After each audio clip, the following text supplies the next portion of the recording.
Jemaat Tuhan, mari kita berdoa sebelum membaca firman dan merenungkan apa yang menjadi kehendak-Nya dalam hidup kita. Tuhan, pada saat ini kami bersyukur di dalam segala keterbatasan yang membuat kami tidak seperti biasanya, dan mungkin kami kehilangan rasa nyaman, rasa aman. Kami berkhawatir dan kami juga banyak pergumulan karenanya. Namun kami sungguh bersyukur jikalau Engkau adalah Allah yang tidak pernah berubah dari dulu, sekarang, dan selamanya. Engkau adalah Allah yang menyertai umat-Mu. Engkau adalah Allah yang menyertai jemaat ini. Dan Engkau adalah Allah yang hadir dan akan berbicara pada saat ini kepada setiap kami. Berbicaralah ya Bapa, kami memohonnya. Melalui hamba-Mu yang lemah terbatas ini, kehendak-Mu lah yang dinyatakan dan terjadi. Dengarkan doa kami Bapa, di dalam nama Yesus Kristus kami naikkan. Amin.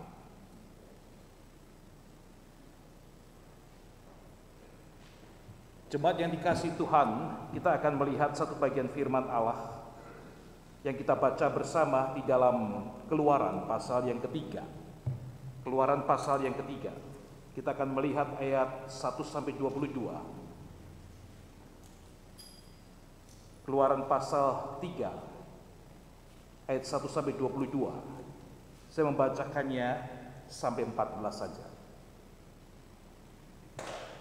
Adapun Musa, ia biasa menggembalakan kambing domba Yitro, mertuanya imam di Midian. Sekali ketika ia menggiring kambing domba itu ke seberang padang gurun, sampailah ia ke gunung Allah, yakni gunung Horeb. Lalu malaikat Tuhan menampakkan diri kepadanya dalam nyala api yang keluar dari semak duri itu. Lalu ia melihat dan tampaklah semak duri itu menyala, tetapi tidak dimakan api. Musa berkata, "Baiklah, aku menyimpang ke sana untuk memeriksa penglihatan yang hebat itu. Mengapakah tidak terbakar semak duri itu?" Ketika dilihat Tuhan bahwa Musa menyimpang untuk memeriksanya, berserulah Allah dari tengah-tengah semak duri itu kepadanya, "Musa, Musa." Dan ia menjawab, "Ya Allah." Lalu ia berfirman, "Janganlah datang dekat-dekat, tanggalkanlah kasutmu dari kakimu, sebab tempat di mana engkau berdiri itu adalah tanah yang kudus." Lagi ia berfirman, "Akulah Allah ayahmu, Allah Abraham, Allah Ishak, dan Allah Yakub." Lalu Musa menutupi mukanya sebab ia takut memandang Allah. Dan Tuhan berfirman, "Aku telah memperhatikan dengan sungguh-sungguh kesengsaraan umatku di tanah Mesir. Dan aku telah mendengarkan seruan mereka yang disebabkan oleh pengerah-pengerah mereka. Ya, aku mengetahui penderitaan mereka.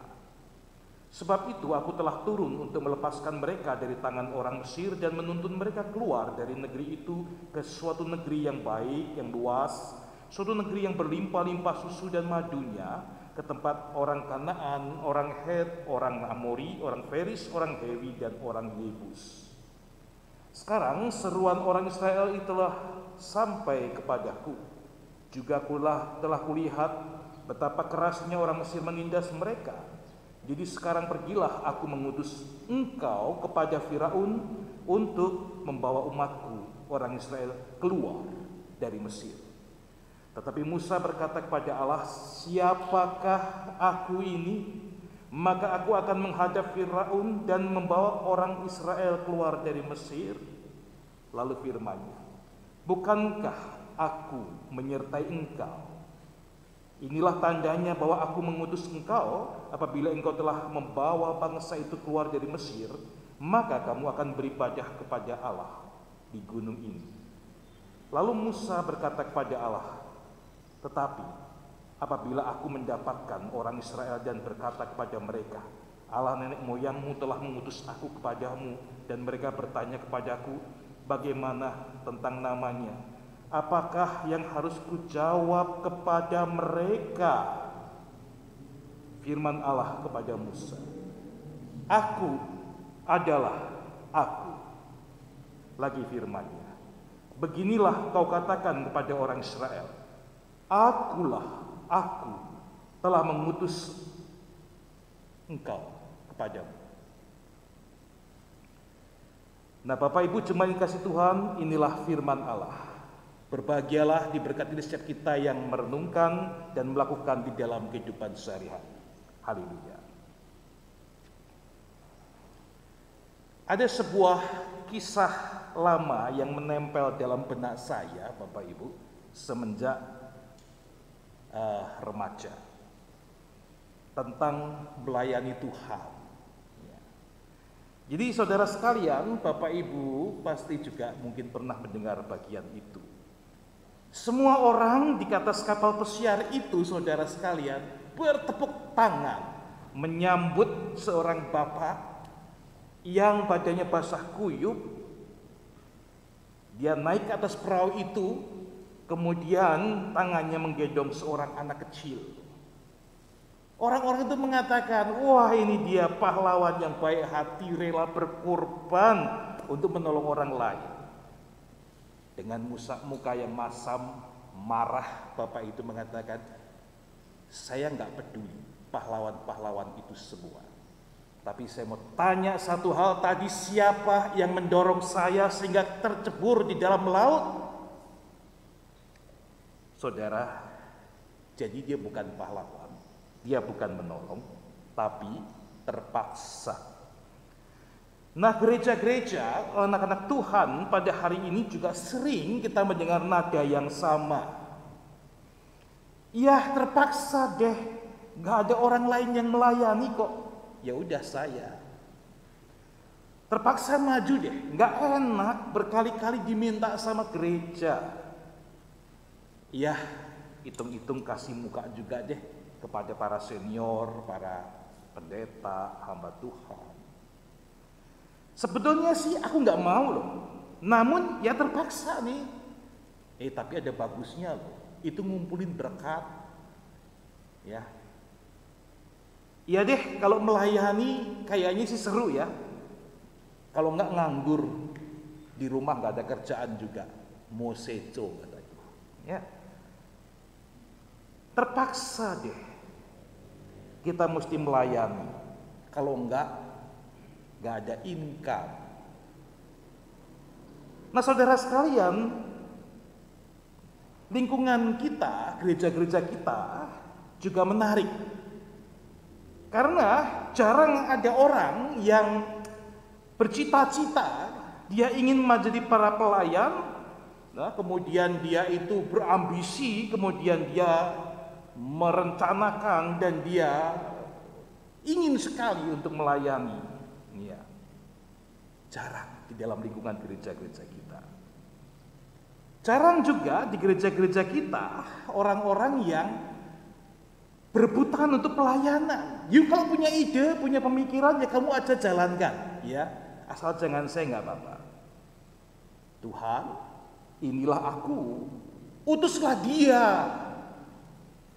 Saudara, rupanya gereja Tuhan banyak anak-anak Tuhan, orang Kristen yang seperti Bapak tadi. Siapa yang mendorong saya tercebur di dalam laut? Nah, saudara, banyak sekali sikap hati kita dalam melayani Tuhan. Bagaimana kita meresponinya? Dan hari ini ada beberapa rekan-rekan kita yang dipanggil menjadi penatua diaken ataupun para pengurus komisi-komisi yang sudah dipanggil Tuhan dan dipersiapkan untuk melayani dia di rumah Tuhan ini. Kita bercermin, kita melihat dari bagaimana Musa itu berjumpa dengan Tuhan. Perjumpaan antara Musa dan Tuhan hari ini akan mempersiapkan kita melayani dengan lebih baik lagi. Saudara sekalian, pada hari itu Musa merasa sudah nyaman, sudah aman ya. Dia menjalani lembaran baru bagian kehidupannya. Setelah 40 tahun yang lalu dia tuh lari dari Mesir. Ya, masuk ke tanah Midian itu kan. Kekecewaan, kegagalan sudah dikubur di Mesir. Ya. Nah, saat ini dia menjadi orang yang Walaupun dia bukan segalanya lagi, is not everything lagi, namun dia itu sudah menikmati hidupnya. Ya, dia walaupun kehilangan pangerannya, tapi dia sekarang di depan mata ada yang dikerjakan, hari-harinya berjalan dengan baik, dia punya istri, punya anak, dan mertua yang baik. Ya saudara sekalian, dia sudah merasa tidak perlu lagi untuk melakukan hal-hal yang lain. Namun justru pada saat seperti itu Tuhan datang dan memanggilnya. Ya, Tuhan seperti mengusik ketenangannya. Tuhan menyentak hidupnya sekaligus mengorek luka lamanya. Dia bergumul sekali, saudara. Tuhan, aku sudah 80 tahun. Sudah pensiun. Aku juga tidak layak. Aku orang yang penuh kegagalan. Aku sudah mengundurkan diri dari dunia persilatan itu. Biarkan aku hidup tenang. Nah saudara, suara Tuhan tetap jelas bagi orang yang mengalami apapun dan berpikir apapun dan bergumul apapun. Jelas sekali suara Tuhan itu dari semak duri yang menyala. Semak duri yang ada di pinggir jalan, yang tidak diperhatikan orang, yang hari-hari Musa lewat begitu saja. Tapi saat itu nektamen konsumi batur. Di dalam bahasa Latin itu adalah semak yang menyala, namun tidak hangus terbakar. Nah saudara sekalian, apa yang terjadi di sana? Rupanya Tuhan memanggil Musa. Firman-Nya demikian, aku telah memperhatikan dengan sungguh kesengsaraan umatku di tanah Mesir. Aku telah mendengar suruhan mereka dan disebabkan pengerang mereka itu, ya, aku mengetahui penderitaan mereka. Nah, sekarang seruan orang Israel sudah sampai kepadaku. Jadi sekarang aku mengutus kamu untuk membebaskan umatku. Saudara sekalian, inilah pelayanan. Pelayanan itu bukan mengisi waktu kosong, pelayanan itu bukan hobi seseorang, pelayanan bukan untuk aktualisasi diri, pelayanan juga bukan untuk tujuan-tujuan yang lain. Ada satu rencana Tuhan yang agung, yang besar di dalamnya. Di dalam satu konteks tertentu, konteks kesulitan, penderitaan, pergumulan manusia. Dalam konteks umat Tuhan yang menderita pada saat itu, bagaikan semak duri. Nah, semak duri yang tidak diperhatikan orang, semak duri yang kemudian rayu, hangus, dan terbuang diinjak orang begitu saja yang tidak ada harganya. Semak duri yang justru boleh dikatakan itu mewakili penderitaan, kesulitan manusia, kepahitannya, permasalahannya, kemarahannya, semua ada di dalamnya. Namun saat Tuhan beserta dan hadir bersama semak yang tidak layak itu, nyala yang agung, yang indah itu muncul. Dan nyala itu tidak menghanguskan, menghancurkan. Dari nyalanya itu justru memunculkan kemuliaan. Dari nyalanya itu juga terdengar keyakinan janji Tuhan. Aku adalah aku. Asyer, aku adalah. Saudara dikasih Tuhan, para pelayan Tuhan yang hari ini hadir. Seorang yang melayani mesti jelas bahwa dia itu dipanggil Tuhan. Bukan karena kemampuan dirinya sendiri, apalagi cuman karena paise, puhauise, enak hati. Harus jelas ini bukan karena kemampuan saya, tapi ini anugerah dari Tuhan. Harus jelas bahwa saya ini berhadapan dengan konteks dunia yang semacam ini, dan saya tidak bisa lagi egois. Tapi saya dipanggil Tuhan untuk masuk di dalamnya. Dan saya mau dijadikan alat di tangan Tuhan. Jelas sekali saudara sekalian, api itu memberikan suatu tanda yang luar biasa. Api yang dahsyat menunjukkan anugerah Tuhan yang tidak terkira. Api yang menghancurkan, namun justru itu memulihkan juga. Lihat bagaimana Daniel dan 3 orang sahabatnya Tidak hancur di dalam api dan hangus terbakar. Justru dia dipulihkan dan menjadi berkat lebih heran lagi. Lihat bagaimana murid-murid Kristus ketika lidah-lidah api itu Roh Kudus hinggap, mereka tidak terbakar, tapi mereka berubah menjadi orang-orang yang berani, orang-orang benar ada kuasa dan memberitakan Kristus. Namun Bapak Ibu Saudara sekalian, api juga membakar habis seorang nabi besar yang melayani Tuhan tapi gagal fokus, yang melayani Tuhan tetapi tidak mengerti kehendaknya, sehingga dia kecapean dan burn out, minta mati kepada Tuhan. Api juga menghanguskan orang-orang yang tidak diperkenan Allah, musuh-musuh Allah sampai binasa. Hari ini saudara sekalian, kita bersyukur karena kita juga dikobarkan oleh api Tuhan itu. Tuhan ingin saudara dan saya meyakini kehadirannya. Tuhan ingin saudara dan sekalian di dalam segala penderitaan, kesulitan kita sendiri juga. Lalu kita melihat kesulitan penderitaan dunia ini sekitar kita.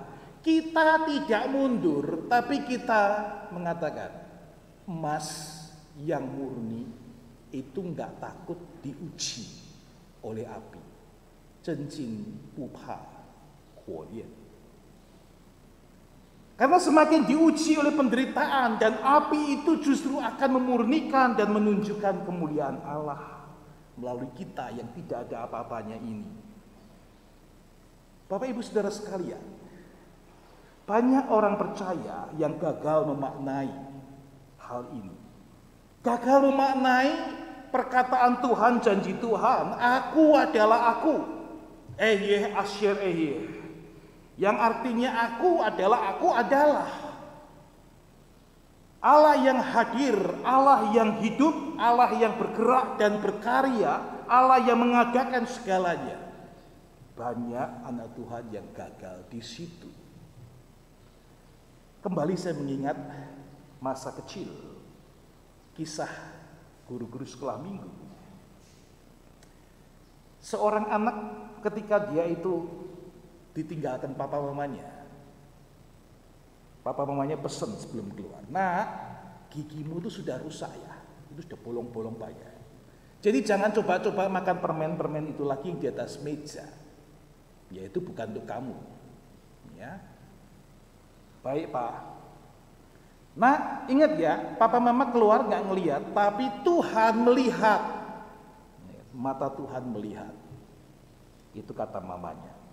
Anak itu mengatakan, "Baik, Ma." Oke ya, baik ya. Jadi anak Tuhan yang baik.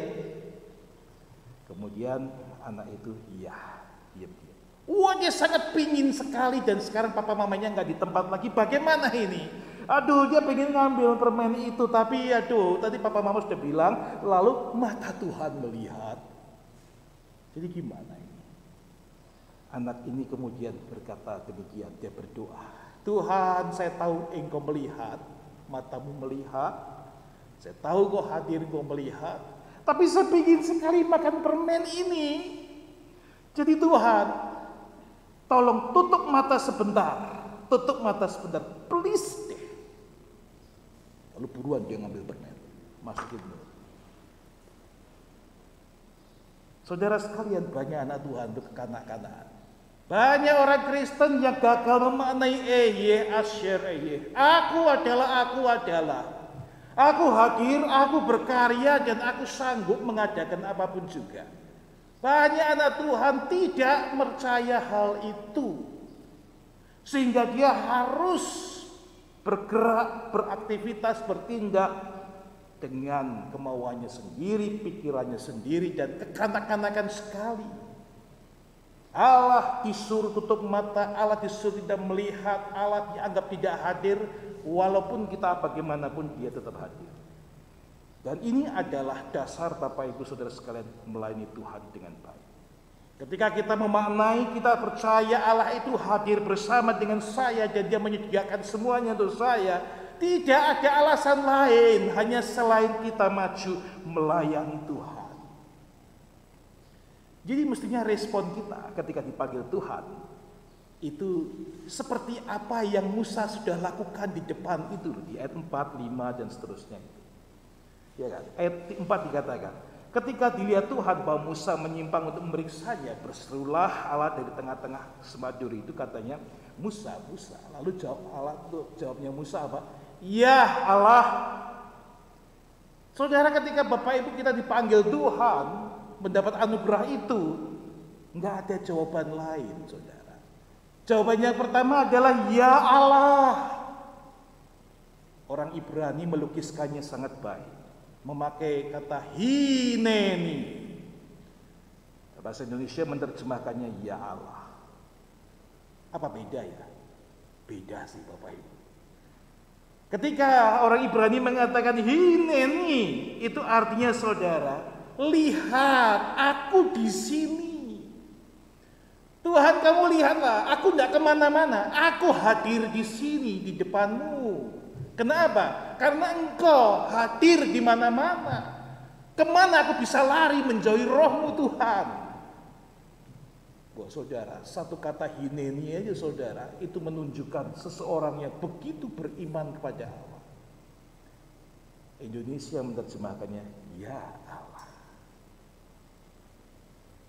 Saudara, ketika kita mengatakan Tuhan memanggilmu dan kita mengatakan ya Allah, itu bukan hanya di mulut, itu bukan hanya formalitas, tapi itu adalah pengakuan bahwa saya komit Tuhan, because engkau ada di mana-mana, engkau maha hadir,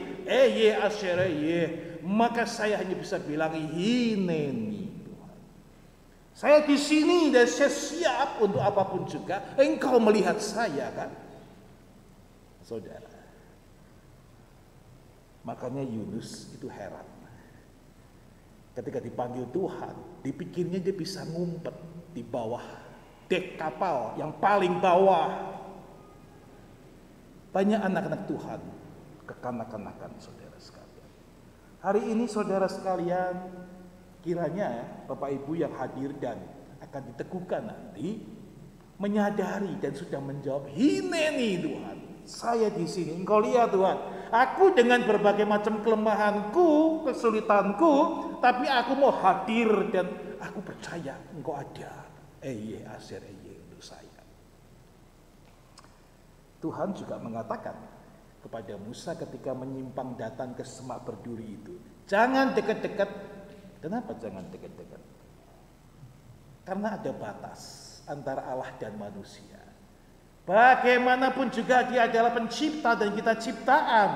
Bagaimanapun juga ada hal-hal yang untuk dia dan hanya hal-hal untuk kita. Manusia tidak bisa menjadi Allah. Allah bisa jadi manusia. Manusia tidak bisa jadi Allah. Memahami Allah pun sulit. Oleh karena itu jangan dekat-dekat. Tahu menempatkan diri sebaik mungkin di hadapan Allah. Yang kudus, yang dahsyat itu, khususkan dirimu untuk Dia. Kemudian Allah juga mengatakan, lepaskan kasutmu. Lepaskan kasutmu. Kalau sekarang lepaskan sepatumu. Apa maksudnya? Jadi ini anak-anak Tuhan yang ke gereja ini ketika berjumpa dengan Tuhan salah semua karena pakai sepatu semua. Pakai sandal, pakai sepatu. Yang benar saudara kita. Masuk rumah ibadah mereka, mereka sendal harus taruh di luar. Resikonya dicolong orang, nggak apa-apa. Yang penting ibadah sama Tuhan. Apa maksudnya lepaskan kasutmu, saudara sekalian? Bapak Ibu, ada orang hikmat, wisdom yang mengatakan begini. Kalau kamu ingin mengerti perasaan dia, perasaan orang lain, orang itu, maka berdirilah di atas sepatunya, pakailah sepatunya, maka kamu akan mengerti dia. Kamu akan mengerti bagaimana kok dia jalannya seperti itu, kenapa dia berperilaku seperti itu, kenapa begitu? Karena kamu sudah coba pakai sepatu dia. Coba Bapak Ibu sekali-kali pakai sepatunya nyonya pakai sepatunya tuan atau suaminya. Anda kan tahu kenapa wanita berjalannya begitu, saudara. Ada haknya sepatunya. Belum lagi yang 10 cm, berapa senti. Nah, saudara sekalian, ketika Allah mengatakan lepaskan sepatumu itu, kasutmu itu, artinya apa? Itulah cara berpikir seseorang. Cara berpikir seseorang, paradigma seseorang, konsep seseorang yang membuat dia berpikir dan berperilaku sepanjang hidupnya, yang memimpin perjalanan hidupnya, itu mesti dilepaskan. Mau berjumpa dengan Tuhan, mau mendengarkan firman-Nya, bahkan melayani Dia, tidak bisa pakai paradigma pemikiran konsep lama. Lepaskan, hadirlah di depan Tuhan dengan cara Tuhan berpikir dan merasakan.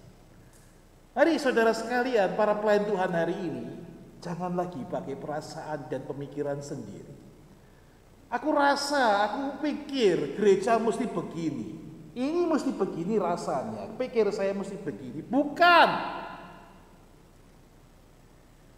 Kita mesti merasa dan berpikir menurut apa yang Tuhan rasa dan Tuhan pikir.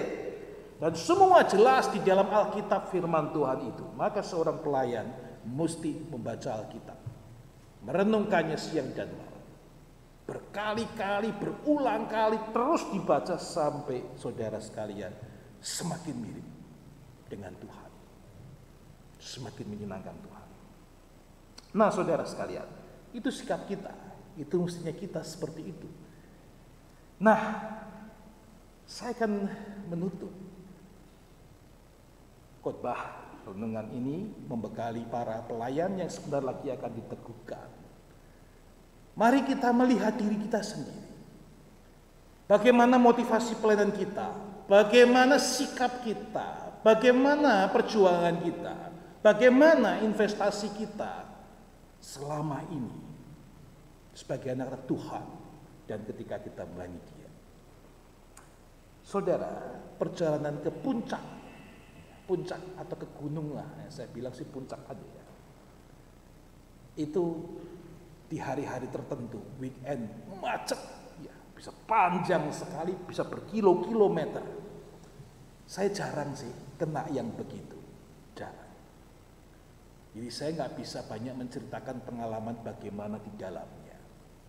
Tapi saya lebih sering, saudara sekalian, dari lawan arah. Ya, jadi mereka sedang maju kemari ke atas puncak, saya turun atau sebelahnya. Sehingga saya melihat panjang bener nih macetnya ini. Ini berkilo-kilo ini, aduh, luar biasa sampai ujung sana berkilo-kilometer. Nah, saya langsung bertanya dan selalu bertanya.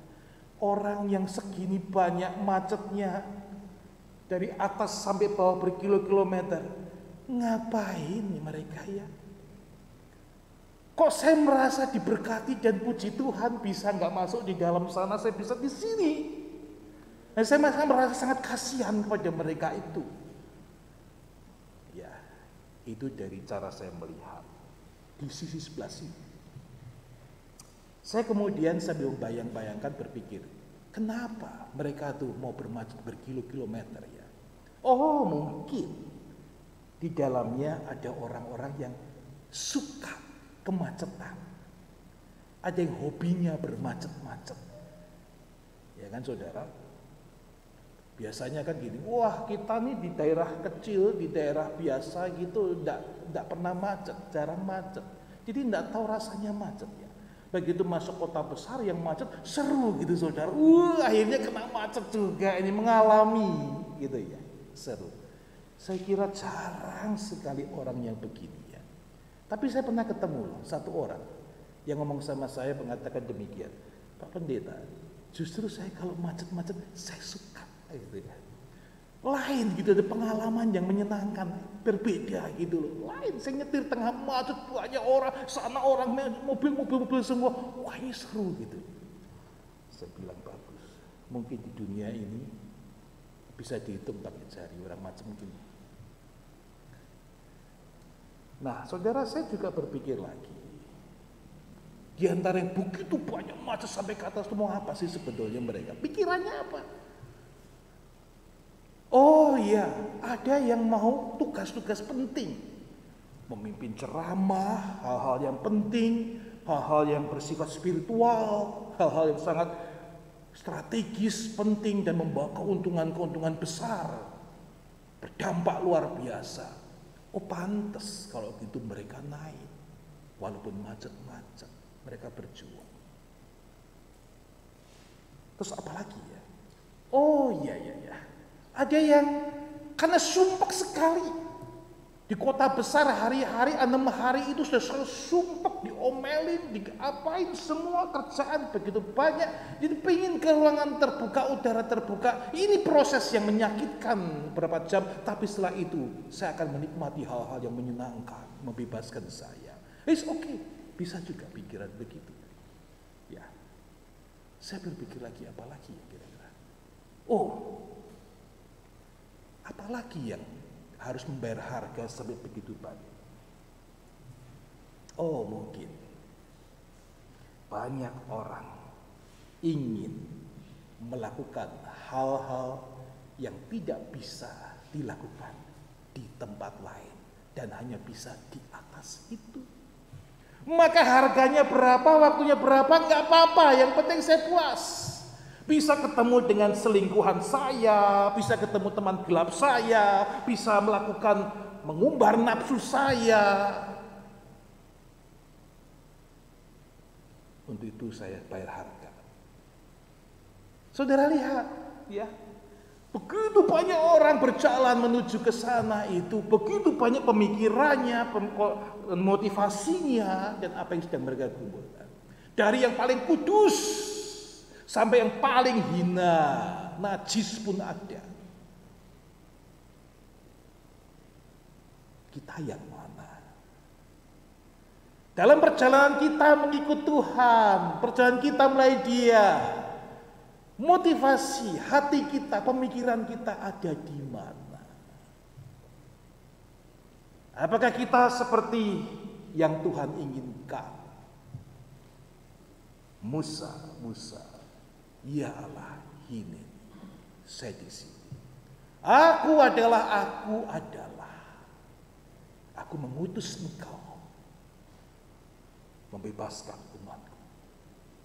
Hari ini Tuhan juga mengutus Bapak Ibu yang sudah merespon dengan penyertaan janjinya untuk melayani gereja ini, kota ini, keluarga kita, masyarakat kita, dan dimanapun kita berada, menjadi berkat di sana. Dari masa COVID ini, pandemi ini, saudara, lihatlah dunia kita, mereka membutuhkan. Percayalah, aku adalah bersama dengan saudara. Nah, saudara akan menjadi berkat di tangannya. Mari kita masuk dalam saat hening.